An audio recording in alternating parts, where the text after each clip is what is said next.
जय हिंद दोस्तों, एक नए वीडियो में आपका फिर से स्वागत है। आज हम लोग फिर से पढ़ेंगे क्लास 10 का मैथ एक्सरसाइज 1.2। एक्सरसाइज 1.1 हम लोग पढ़ चुके थे, यानी दोस्तों प्रश्नावली 1.1 को हम लोग पढ़ चुके थे बहुत अच्छी तरह से। तो मैं आशा करता हूं कि आप प्रश्नावली 1.1 को बहुत अच्छी तरह से सीख चुके होंगे, बहुत अच्छी तरह से पढ़ चुके होंगे। तो आज दोस्तों हम लोग पढ़ेंगे प्रश्नावली 1.2। ये भी बहुत ही इंपॉर्टेंट चैप्टर है, तो वीडियो के अंत तक बने रहिएगा। अगर आप कक्षा 10 में पढ़ते हैं तो ये वीडियो आपके लिए बहुत ही ज़रूरी होने वाला है, बहुत ही यूजफुल होने वाला है, बहुत ही नॉलेजेबल होने वाला है। दोस्तों याद रखिएगा, ये एनसीईआरटी का मैथ है, झारखंड बोर्ड पे आधारित है। तो चलिए शुरू करते हैं। क्वेश्चन हम बोर्ड में लिख दिए हैं। क्वेश्चन क्या है दोस्तों? निम्नलिखित संख्याओं को अभाज्य गुणनखंडों के गुणनफल के रूप में व्यक्त कीजिए। एक बार फिर से देख लीजिए, निम्नलिखित संख्याओं को अभाज्य गुणनखंडों के गुणनफल के रूप में व्यक्त करना है। तो देखिए बच्चों, यहाँ पे हमारा प्रश्न दिया हुआ है। पहला है 140, दूसरा 156, तीसरा 3825 और चौथा 5005 और पांचवा है 7429 यानी 7429। तो इसको हम लोगों को अभाज्य गुणनखंड करना है। अभाज्य गुणनखंड आप लोग पहले सीख चुके हैं, एलसीएम में भी आप अभाज्य गुणनखंड सीखे होंगे। तो चलिए इसको किस तरह से बनाते हैं बच्चों। यहाँ पे लिख लेंगे हम लोग 140, इसको अभाज्य गुणनखंड करेंगे। जब हम 140 को अभाज्य गुणनखंड करेंगे तो इस प्रकार से दोस्तों ध्यान दीजिएगा, लाइट फ्लक्चुएट होते रहता है। यहाँ पे थोड़ा लाइन का प्रॉब्लम है, तो आप लोग मैनेज कर लीजिएगा। यहाँ थोड़ा प्रॉब्लम होते रहता है, कभी कम हो जाता है तो कभी ज़्यादा हो जाता है। देखिए बच्चों, ये सम संख्या है, अभाज्य गुणनखंड करेंगे तो ये सम संख्या है, तो हम लोग सबसे छोटी संख्या से करेंगे यानी 2 से करेंगे। तो जब हम 2 से करेंगे तो ये हमारा 70 बार में दोस्तों कट जाएगा। देखिए 70 को 2 से गुना करेंगे तो 140 हमारा निकल के आ जाएगा। फिर ये सम संख्या आ गया है, तो 2 से हम लोग करेंगे यानी भाग लगाएंगे तो ये 35 बार में हमारा कट जाएगा। देखिए बच्चों, 35 से 2 से गुना करेंगे तो 70 आ जाएगा। अब देखिए 3 से नहीं कटेगा, 3 के पहाड़ा में 35 नहीं आता है। 5 से कटेगा बच्चों, तो इसको 5 से काटिए, 5 7 35 आ जाता है। इसको एक स्टेप और बढ़ाइए, 7 से बढ़ाएंगे तो 7 एकम 7, ये एक बार में हमारा कट गया। देखिए बच्चों, हमारा अंतिम में 1 आ गया है, इसका मतलब इसका स्टेप अब आगे नहीं बढ़ेगा। जब भी अभाज्य गुणनखंड में अंतिम में 1 आ जाए, देखिए यहाँ पे 1 आ गया है, तो समझ जाना है कि इसका स्टेप आगे नहीं बढ़ेगा, ये पूरी तरह से बन चुका है। और याद रखिएगा, जब तक 1 ना आ जाए इसको नहीं छोड़ना है। तो हम लोग इस प्रकार से लिख लेते हैं बच्चों 140 को। देखिए यहाँ 2 हमारा कितना बार आ गया है, 1 2 बार, तो 2 बार लिख लेते हैं। 2 गुने 2 हमारा 5 कितना बार आ गया है, तो 1 बार आ गया है। इस प्रकार से लिख लेंगे। 7 कितना बार आ गया है, तो 1 बार आया है। 1 को दोस्तों हम लोग लिख भी सकते हैं, नहीं भी लिख सकते हैं। अब नीचे देखिए 2 बार आया है, तो इसको हम 2 का स्क्वायर लिख सकते हैं। गुने 5 1 बार आया है तो 1 बार लिख दीजिए, और 7 1 बार आया है तो 7 1 बार लिख दीजिए। इस प्रकार से बच्चों हमारा इस प्रश्न का आंसर हो जाएगा। यही कह रहा था, अभाज्य गुणनखंडों के गुणनफल के रूप में व्यक्त करना है। तो ये अभाज्य गुणनखंड के गुणनफल के रूप में हमारा आ चुका है 140 का, कुछ इस प्रकार से। तो आई होप, मैं आशा करता हूं कि आप इस प्रश्न को बहुत अच्छी तरह से समझ गए होंगे, सीख गए होंगे। अगर आप समझ गए होंगे तो आप लोग स्क्रीनशॉट कर लीजिए या नोट कर लीजिए। ये बहुत ही इंपॉर्टेंट क्वेश्चन है, रिपीट बहुत बार हो चुका है, और मैं आशा करता हूं कि आने वाले एग्जाम में भी पूछे जाएंगे। तो आप लोग नोट कर लीजिए, नोट करने से ही बेहतर होगा, क्योंकि जब भी आप भूल जाएंगे तो कॉपी जब भी उलटिएगा तो आपको याद आ जाएगा कि किस तरह से बनाया हुआ है। तो आप लोग स्क्रीनशॉट कर लीजिए या नोट कर लीजिए।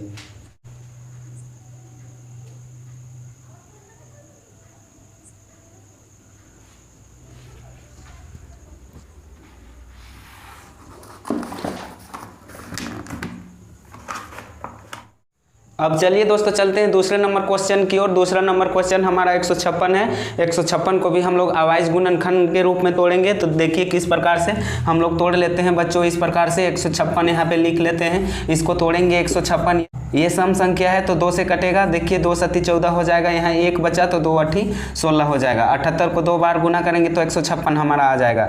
अब 78 भी हमारा सम संख्या आ गया है, तो ये भी 2 से कट जाएगा। 2 तिया 6 हो जाएगा, 1 बचा तो 2 9 18 हो जाएगा। देखिए बच्चों 39 गुना 78 हो जाता है। अब इसको 2 से नहीं जाएगा, 3 से जाएगा। 3 से जाएगा, 3 एकम 3 और 3 तिया 9 हो जाता है। अब देखिए बच्चों 13 तिया 39 हो जाता है। इस प्रकार से देखिए कुछ हमारा लाइट प्रॉब्लम कर रहा है, तो आपको मैनेज कर लेना है, ये बहुत गड़बड़ करता है। अब देखिए दोस्तों 13 आ गया है, 13 कोई संख्या से नहीं कटेगा, केवल 13 से ही कटेगा, स्वयं अपने से ही कट जाएगा, तो 13 एकम 13 हो जाएगा। देखिए बच्चों हमारा 1 आ गया अंतिम में, इसका मतलब इसका स्टेप अब आगे नहीं बढ़ेगा। तो इस प्रकार से कुछ लिख लेते हैं हम लोग 156 को। देखिए 2 कितना बार आया है, तो 2 बार आया, 2 गुने 2 लिख लेते हैं, प्लस 3 एक बार आया है तो एक बार लिख लेंगे, प्लस 13 एक बार आया है तो 13 को भी लिख लेंगे। अब इस प्रकार से लिखिए दोस्तों, 2 कितना बार आया है, 2 बार, तो 2 का स्क्वायर करेंगे, और 3 कितना बार आया है, एक बार, तो एक बार लिख लेंगे, और 13 भी हमारा बच्चों एक बार आया है। तो कुछ इस प्रकार से हमारा आंसर निकल के आ गया इस प्रश्न का, यानी 156 का। तो आई होप, मैं आशा करता हूं कि इस प्रश्न को भी आप बहुत अच्छी तरह से सीख चुके होंगे। अगर सीख चुके होंगे तो आप लोग नोट कर लीजिए या स्क्रीनशॉट कर लीजिए।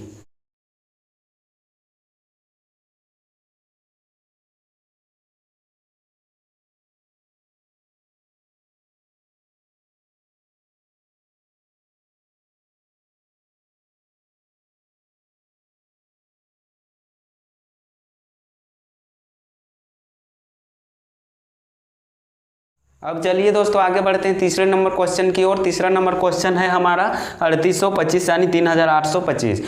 तो बच्चों ध्यान लगाना, गौर फरमाना, किसी लड़की और लड़के के चक्कर में मत पड़ना, अभी समय है, पढ़ाई कर लो, बाद में पैसा कमाना, नहीं तो पत्ता जैसा हिलते रह जाओगे और केला की छिलका जैसा छीलते रह जाओगे, मेरे जैसा। मेरा भी यही हाल है। बात करते हैं, तो चलिए इसको करते हैं अभाज्य गुणनखंड, लिख लेते हैं यहाँ पे 3825। इस प्रकार से चलिए हम लोग तोड़ते हैं। जब हम लोग इसको तोड़ेंगे, 3825 को तोड़ेंगे, तो ये सम संख्या नहीं है, विषम संख्या है। 3 से तोड़ेंगे, तो 3 से हम तोड़ेंगे तो हमारा कितना आ जाएगा, 1275 में हमारा टूट के निकल जाएगा। 1275 को 3 से गुना करेंगे तो हमारा 3825 निकल के आ जाएगा। आप गुना करके देख लीजिएगा दोस्तों। इसको 3 से फिर कीजिए, 3 चौके 12, 3 दूनी 6, 1 बचा, 3 पचे 15 निकल के आ जाता है। अब देखिए बच्चों ये हमारा कितना से कटेगा, तो 5 से कटेगा।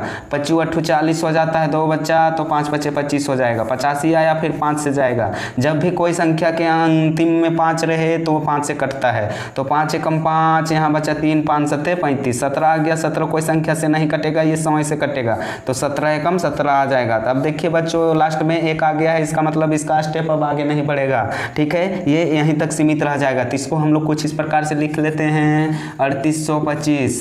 कितना कितना आ गया है, 3 कितना बार आया है दोस्तों, तो 2 बार, तो 2 बार लिख लेते हैं, 3 गुने 3। 5 कितना बार आया है दोस्तों, 1 और 1, 2 बार आ गया है, तो 5 गुने 5 इस प्रकार से लिख लेते हैं। अब देखिए 17 हमारा 1 बार आया है, तो 1 बार लिख लेते हैं। इस प्रकार से देखिए यहाँ 3 का स्क्वायर हो जाएगा क्योंकि 2 बार आया है, 5 का स्क्वायर हो जाएगा क्योंकि 5 2 बार आया है, 17 1 बार आया है तो 1 बार लिख लेंगे। कुछ इस प्रकार से आंसर हमारा निकल के आ जाएगा। आपको एग्जाम में इसी तरह से सेम बनाना है, सेम टू सेम इसी तरह से बनाना है, ठीक है। तो देखिए यहाँ स्क्वायर क्यों हुआ, तो 2 बार है तो 2 बार यहाँ लिख दिए हैं। 5 2 बार है तो 2 बार लिख दिए हैं। 3 देखिए दोस्तों यहाँ 3 बार रहता तो पावर 3 लगाते, 5 3 बार रहता तो पावर 3 लगाते। तो इस प्रकार से इसका सॉल्यूशन होता है। तो आई होप, मैं आशा करता हूँ कि इस प्रश्न को भी आप बहुत अच्छी तरह से समझ चुके होंगे, सीख चुके होंगे। तो आप इसको नोट कर लीजिए या स्क्रीनशॉट कर लीजिए। मैं बार बार कहता हूं कि नोट करने से ही अच्छा रहेगा, और आप इसको प्रैक्टिस करते रहिएगा, ठीक है। तो आप लोग नोट कर लीजिए।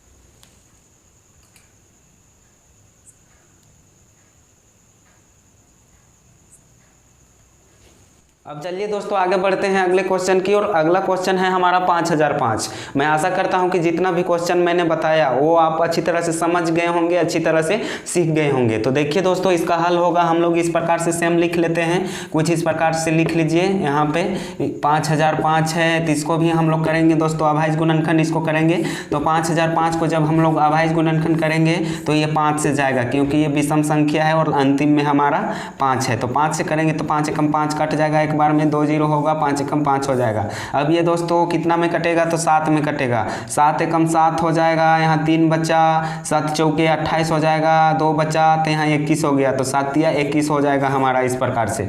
अब देखिए दोस्तों 143 कौन सी संख्या से कटेगा, तो 11 से हमारा कटेगा। 11 एकम 11 हो जाएगा, 3 बच्चा, और 11 तिया 33 हमारा हो जाता है। यानी 13 का पहाड़ा 11 बार पढ़ेंगे तो 143 आ जाएगा, या 11 का पहाड़ा 13 बार पढ़ेंगे तो ये हमारा 143 आ जाएगा। ठीक है, अब 13 कोई संख्या से नहीं कटेगा, केवल ये अपने से ही कटेगा, यानी 13 से ही कटेगा। तो 13 एकम 13 हमारा इस प्रकार से कट चुका है। अब देखिए अंतिम में 1 आ गया है, जब 1 आ जाएगा तो समझिए इसका स्टेप आगे नहीं बढ़ेगा, यहीं तक सीमित हो जाएगा, यानी इसको अब आगे नहीं बढ़ाना है। तो यहाँ हम लोग कुछ इस प्रकार से लिख लेते हैं 5005 को। देखिए बच्चों 5 हमारा 1 बार आया है तो 1 बार लिख लेंगे, 7 हमारा 1 बार आया है तो 1 बार लिख लेंगे, 11 हमारा 1 बार आया है तो 1 बार लिख लेंगे, और 13 हमारा 1 बार आया है तो 1 बार लिख लेंगे। ये गुना है दोस्तों, याद रखिएगा, इस प्रकार से हम गुना का चिन्ह दिए हैं। ये हमारा 11 है, यानी 11 है। अब देखिए बच्चों ये हमारा इतना ही आंसर हो जाएगा, क्योंकि सभी संख्या जो है एक बार आया है। तो आप इस प्रकार से लिख दीजिए, कुछ इस प्रकार से ज्यों का त्यों उतार दीजिए, कुछ इस प्रकार से, यही आंसर निकल के आ जाएगा। क्योंकि कोई भी ऐसी संख्या नहीं है जो डबल आया है, डबल आता तो स्क्वायर चढ़ाते, और ये सिंगल सिंगल आया है तो सेम इसी प्रकार से हम इसको लिख देंगे। तो आप इसको नोट कर लीजिए। अगला प्रश्न हम बताएंगे 5वां नंबर क्वेश्चन 7429 को किस प्रकार से अभाज्य गुणनखंड के रूप में तोड़ते हैं।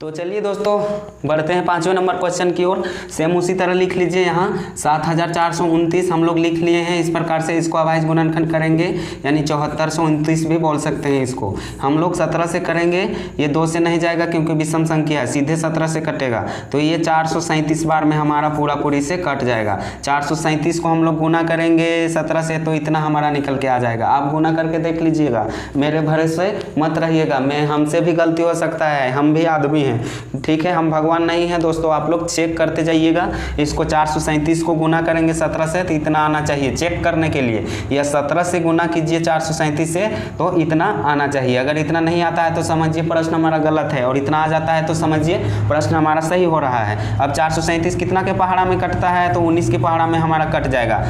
19 का पहाड़ा हम 23 बार पढ़ेंगे तो हमारा 437 निकल के आ जाएगा।